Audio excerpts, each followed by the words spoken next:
I destroy YouTubers. Don't come here telling me not to use a barbell. So I was recently sent a video from someone who messaged me on Instagram. It is a YouTube video by Eugene Teo. Hopefully I'm saying that right. And it's called Why I Stopped Doing Barbell Exercises and You Should Too. Now, I've never seen or heard of Eugene Teo, but he does seem to be very prevalent on the YouTube space. He's got 397,000 subscribers. He seems to be a bodybuilder, and just from the outset, just like looking at his channel, he's jacked as hell, and he seems to have had a lot of experience in the weight room. So I'm excited to see this like general thesis that he has. And you know, maybe if I disagree or agree, we can determine that. So let's just play it. Let's do it. I avoid doing barbell exercises as much as possible. Reason being, I think barbells are the most overrated and overused implements out there. A lot of people claim they're an absolute must in people's training and that you're missing out on so much if you don't do them. I respectfully disagree. They are extremely convenient, and it's not to say that they're ineffective or that there aren't some very obvious exceptions, which I'll get to as well. But in general, if I can switch out a barbell exercise with another exercise, I will. And I advise this for the vast majority of people. Today, I'll share with you the reasons why, and I'll also show you some of my top variations for barbell exercises for upper and lower body. I'd also love to hear your thoughts on the matter, particularly after you've heard my reasons. Do you agree or do you disagree?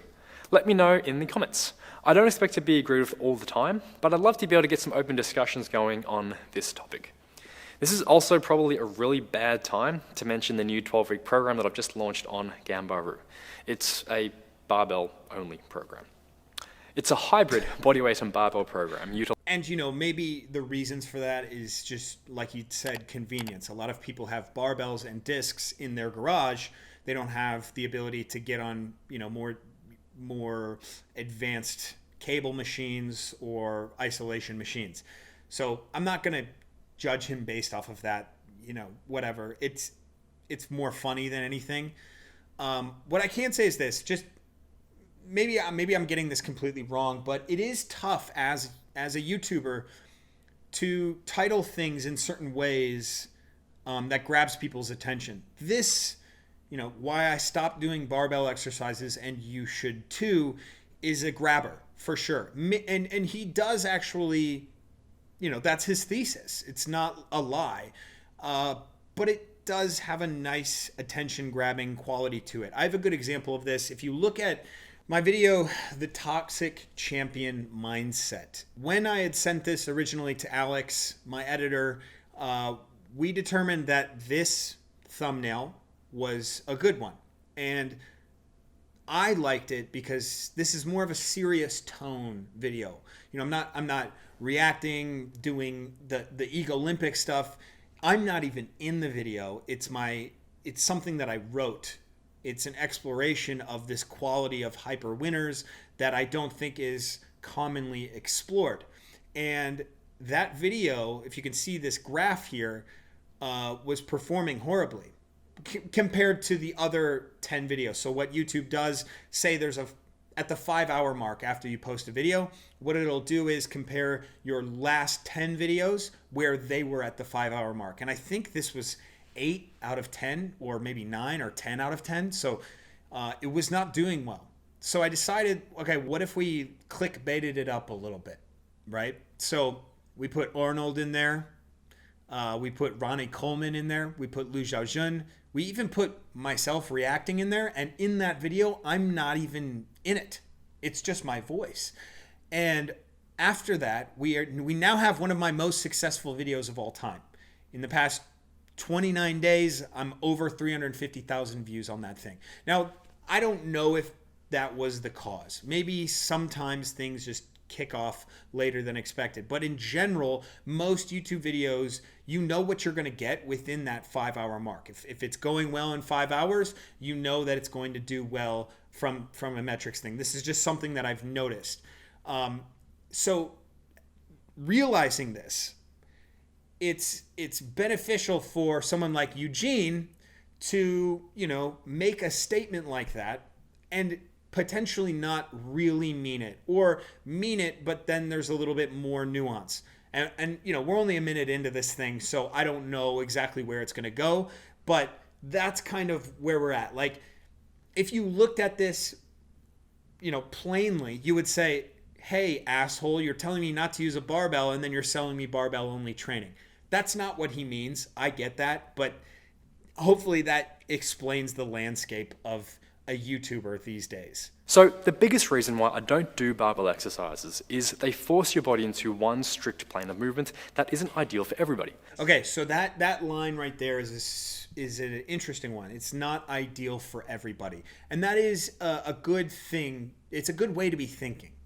But that sort of thinking sometimes can get weaponized, meaning someone could be bad at back squatting. They go to the gym, they don't, their lives are not centered around the gym. My life is centered around the gym. My life is centered around creating content in the gym. So is Eugene's. But they go in, and if they're not particularly good at something, or they struggle with it, or they don't like it, they'll be quick to determine that it's not for them. I've talked about this before a lot on this channel, but in order to determine that, you would need to have built up time of doing the exercise, but not just that. You need to build a progression from, nothing to actually determining that. And the likelihood, and if this is what Eugene is talking about, that the general population is going to have that experience to be able to determine that exact thing, I think it's low. And again, we're talking about the vast majority of people here. So if we think specificity to the point of, hey, back squatting's not for you, or this isn't for you. Yes, there's potential for that, but we do have to make general decisions here. So it is a slippery slope, but I kind of want to see where he goes with this. Take one of the most popular exercises, the barbell bench press. This forces your arm into this wider, more flared out position, and it makes it more difficult to tuck your elbows into a stronger, more stable position where your muscles like your chest are in a better position to work. You still can tuck your elbows in, but since your hands are stuck on this straight line out here, tucking your elbows starts to put more rotational forces through your shoulders, elbows, and wrists, which creates more joint strain. The same thing applies to fixed barbell rows, pull-ups, and overhead presses. Honestly, I kind of agree with that. I think, the bench press is a very interesting one. And I kind of forget the history of the bench press, but to me it always has been like a supplemental exercise, and I've never really taken it too seriously. Obviously, I'm a weightlifter, so I have that bias. But it seems as though it's like almost as valued as, like the deadlift, the barbell deadlift and the barbell squat. I agree with Eugene on this. It's kind of strenuous on the shoulders for no real reason. I think people, again, a lot of gym goers, you don't realize, but it's an ego boost to go to the gym. And there's nothing wrong with that. An ego boost might help get you through the day. And certainly it's great to have an exercise where you go, I can do a lot of weight here, and that makes me feel good. The fact that this upper body movement, specifically the bench press, is the movement that I can lift the most weight and am likely to, as far as upper body movements go, strict upper body movements go. However, if you look beyond that and you want to gain strength in your chest, your triceps, and your upper body, who's to say that a dumbbell and being able to properly load dumbbells over time can't do the same thing? I know I personally would, if I had to choose, I can only do one or the other, bench press or dumbbell bench press. I would choose dumbbell bench press every single time. I love dumbbell bench pressing, especially super heavy dumbbell bench pressing. It feels a lot better to me than the bench press.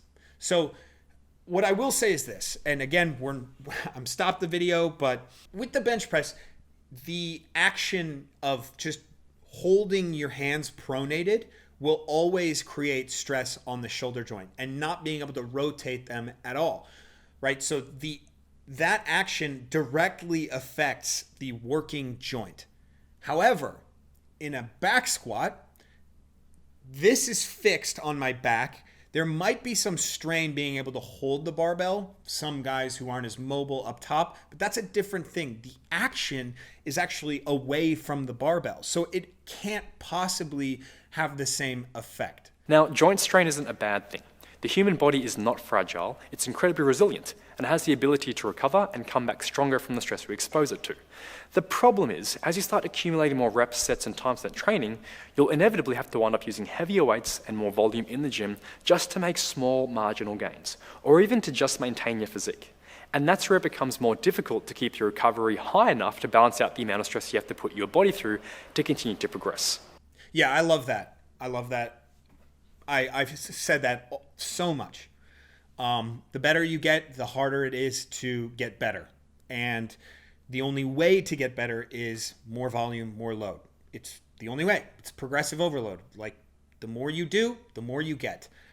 When you start straining these joints and tendons, you need to do more, you need to have better recovery, and it becomes harder and harder, and the potential for injury gets higher and higher. And, you know, if you are not a power lifter, and if you are not, you know, trying to get this ego hit, he really is right in that. It's silly. It can injure you. So I agree with that for sure. At that point, where the level of joint stress starts to overtake your recovery threshold, that's where you may start to experience all sorts of issues such as extra tightness and restrictions, and potentially pain and injury. Everybody is different, so it's not a blanket rule that doing barbells are going to give you these issues. But from my experiences and conversations with much more experienced lifters and coaches, it's something they all tend to agree on. If you can switch out a barbell exercise for something else that will give you the same, if not more benefits, whilst preserving your joints, it's probably a good idea to do that. For upper body exercises, there is absolutely no reason why you can't switch out all of your barbell exercises for dumbbells, cables, machine, or bodyweight exercises. I like that. I kind of agree with that. Like, you know, again, to a certain extent, I don't think that a barbell row is as damaging as a barbell bench press, simply because it's hard to perform that strictly with the same amount of weight. I think that pronated pulling on a barbell feels safer. But I don't know, you know. People often demonize this and say you're going to miss out on the big, heavy, compound movements that are so essential for getting bigger and stronger. But that's simply not the case. You're still doing compound movements, and you're still able to use very heavy loads. While the total weight on the bar may be different, the actual stress you're putting on your muscles will be about the same, because you're able to direct that weight more efficiently and effectively right where you want it without having to worry about your joints being in these awkward, uncomfortable positions. So that's upper body. What about lower body? We don't have the same problem of your feet being fixed to the bar the same way that your hands are fixed to a bar, so there's less of an issue around the ankle, knee, or hip joint that we might see through the wrists, elbows, and shoulders from the hand. Okay, that's exactly what I said. So, cool. Yeah, good job. I mean, okay, good. And that's why I still do incorporate a lot more straight bar work for my lower body training, particularly on hinge variations like deadlifts, Romanian deadlifts, and hip thrusts. I personally do a bit of barbell squatting too, although it's not something that I utilize a lot in my own training or recommend to others. I personally just rotate it in as a variation because it's a bit of fun. For lower body barbell exercises, I'm extremely mindful of a person's proportions and mobility. I personally have really good proportions and structures that allow me to squat effectively with a barbell, whilst maintaining an upright torso and a... So this is where we might disagree. I think this is mainly the place at which we disagree. My sole focus, see this guy on the right? And again, he's pulling B-roll from other places. I have done this, so this might not be exactly what he's talking about. But this guy on the right, if I was training him, I would develop him to have a better squat. He might be strong. He might have experience in the weight room, but he doesn't have experience developing his lower body flexibility. I have a couple of videos I've shared a lot on this channel. If you guys go to my technique videos, one of them is the 5-minute squat protocol. And then the other one, I just basically give you guys tips on how to start squatting deep. And none of them involve just getting a bar on your back and figuring it out. It's not progressed like that. what it does is it develops this kinesthetic awareness of being able to compress at the knee and compress at the hip, and being able to do that on your flat feet. And I believe a lot more people can do that than they think, but it takes time to progress that. And when you look at a barbell squat from someone who's developing, like I said, the compression at the knee and the hip, it's a lot different than someone who already has it. Eugene basically says, I have good proportions. I naturally could squat well. Well, that means he's going to progress. He's going to start progressing. He's going to start strength training his back squat very, very fast. And he might see someone else try it and strength train their back squat at the same rate as him. But they haven't developed that robust ability in their legs, which they absolutely can. So what Eugene or other trainers might end up doing is saying, hey, this movement isn't for you. And again, that's dangerous. I believe that that's a dangerous way of thinking. We can't all be such individuals that we just push everything out because we don't truly have experience in doing that movement to its fullest. A really funny story. I was at my USA Level 2 certification, and it was 5 or 6 years ago. I don't remember.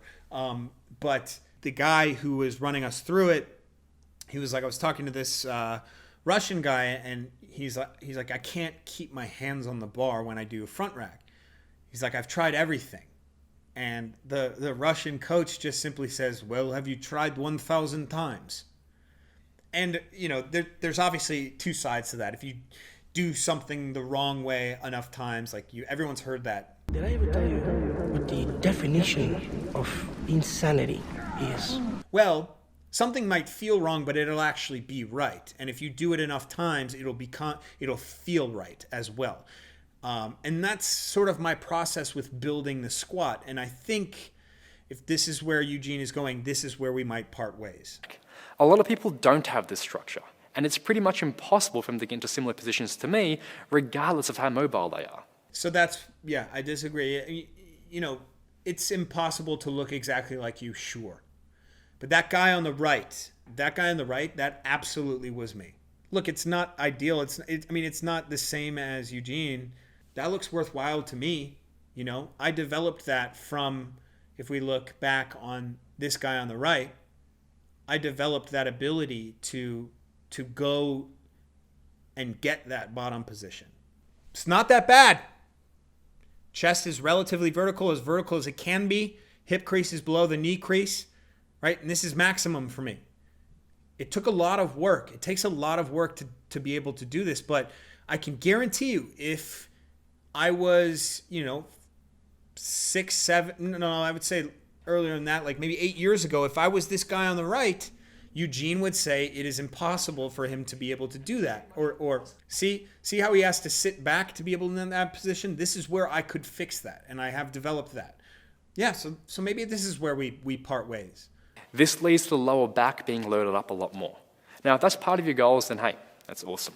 But for many people, this starts to get in the way of their lower body training, and their lower back fatigues well before their legs really get challenged. These people could get just as much, if not more, out of their legs, while still training their lower back a decent amount as well, by simply switching out to more effective variations. For lower body, I much prefer to use unilateral exercises, dumbbell exercises, machine exercises, and specialty bars like the trap bar, as they allow you to generate much more force through your body and direct it towards your goals, and they're all a lot more customizable to each person's unique structure. So ideally, actually, here, my ideal way of doing all of this would literally be, and again, if we look at my tips to squatting deep, it would be developing the athlete or lifter or general population with that alongside this. So that one day they can squat and actually gain muscle, right? Because I think the ability to back squat heavy the correct way, it cannot be replicated anywhere else. There's a decent amount of science that talks about the axial loading that and the benefits that one can get from literally having a bar pushing down on your bones. You can gain bone density, literally make your bones more thick from axial loading. There's a decent amount of studies on this, and also the fight of it, the fact that it isn't stable. There is definitely this, like I'd said before, kinesthetic awareness that comes with it. And someone who's practiced and built to that point, I don't think that it can be replicated or that it should be replaced. But like I said, development of the squat, as well as the stuff that Eugene is talking about, is ideal. So single leg, unilateral movements, machine stuff as well. The biggest principle we have to keep in mind for any of this is with any goal, strength, muscle building, athletic performance, or mobility, the only thing we really care about is exposing your body to stress. It doesn't matter if that stress is in the form of a barbell, dumbbell, cable, machine, or body weight, your body will receive it as stress. That stress can be targeted to where you want it to give you the best result possible, or it can be targeted less appropriately to the one spot and give you a whole bunch of other stuff as well. Right, and I agree with that. It's all about stress, it's all about damage and recovery. And you might not be able to back squat and stress your body the way you want to now with the load you want to right now. But it is worth developing. I believe that it is worth developing so that later on you can. I feel as though this back squat session that I just shown you guys, I feel as though I am getting the most out of my back or out of my legs. Whereas before, maybe earlier in my career or maybe before I learned how to progress my squat, that was not the case. And my most successful squatting days, my legs were the biggest. When I was able to back squat 507 pounds, a number that I kid you guys, I shit you not, I would never have even dreamed of hitting. Okay? But it's all because I broke down this weird thing to me that just my body did not want to do it. I broke it down step by step, built up to it, had good programming that I had made, and ended up squatting 230, which is just ridiculous for me. Now, there are, of course, some exceptions to avoiding barbell exercises. First of all is the most obvious, convenience and preference. A lot of people training at home or in gyms with limited equipment availabilities might struggle to find all the alternatives to train effectively without having to incorporate some barbell exercises. Many people just have a barbell and rack at home, no dumbbells or cables. Barbell training can also be a lot of fun, and I personally get that. I love to do squat, bench, and dead. Maybe because I grew up on these exercises. But to me, they're just a whole lot of fun, and I enjoy doing them from time to time. The other obvious exception is powerlifters or any specific barbell athlete who has to use a barbell as part of their sport. Yeah, so that's natural. That makes sense. Of course. He's right. But even still, many of the top elite level powerlifters I've worked with will agree that there is a cost to barbell training, and they do as much as they can feasibly to balance out through intelligent programming and the utilization of accessory exercises. So yeah, by and large, I like Eugene Teo. I think he's well-spoken, seems very genuine, and to me, looks like he has a ton of experience. And he's jacked. Like, look at his profile picture. Sweet. So yeah, I'm going to go right over here and subscribe. Thanks, Eugene. I hope he ends up seeing this video and, maybe spam him and say, hey, Zach Toner just destroyed you, bro. That's what I do. I destroy YouTubers. Don't come here telling me not to use a barbell. All right, I'll see you guys later.